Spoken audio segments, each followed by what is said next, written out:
slowly exit the worst recession in 50 years, construction will play a central role in reversing the current stagnation and instability found in many areas of the world. The demand for understanding how government reaches into the private sector is so important, not only for the financial market, but clearly for your industry as well. As the U.S. and Europe struggle to determine the path forward following the 2008 financial crisis, markets in BRIC countries, as well as Asia and the Middle East nations, are now and will continue to lead the way and be fertile ground for the capital markets. Big government equals big impact. A major driver in the growth of these emerging markets is urbanization. Today, the global division between urban and rural populations is around 50-50. Government policymakers will step in to alleviate downside equity market and financial market contagion. This has been happening clearly since 2008, but they do it in such a strong way now. While these new markets offer tremendous opportunities for Western firms, they also provide increasing global competition from local contenders. Firms in China, South Korea, and elsewhere have moved up the world rankings in sales and in reputation.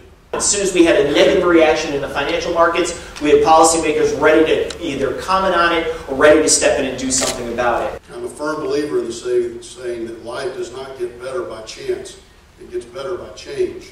And you cannot sustain your debt levels if you don't have economic growth. The lesson is clear. For any of our firms to compete, excel, and provide value to our shareholders, it's imperative that we continue to change and to evolve as individuals and as companies. We'll see, pretty strong growth at the first part of this year, and the best part of this year is going to be, it could have already occurred, but it's certainly in the first 2 quarters. After that, there is a fiscal waterfall of bad things happening from a public policy standpoint. Addressing the global shortage of skilled workers requires a proactive approach to succession planning and knowledge transfer.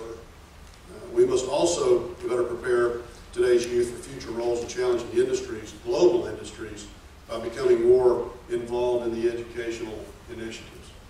And in the United States, as I mentioned, growth is really the strongest at the beginning of this year. Once we get to the second half of this year, all sorts of uncertainties start to creep up, and you have an election there as well. You just don't grow very fast out of a financial crisis. It takes years to really rebuild the momentum. For the real estate market in the United States, for it to truly trough, I think we're in the middle of positive things happening, but it's not going to happen until about 2014. But like all great leaders and organizations, they embrace the change that we must embrace today and search for ways to make the world a better place. We as an industry can promote what we do around the world. Remember, we're 10% of the GDP. We represent 100 million jobs. This is an industry that has a voice, and that voice needs to be heard.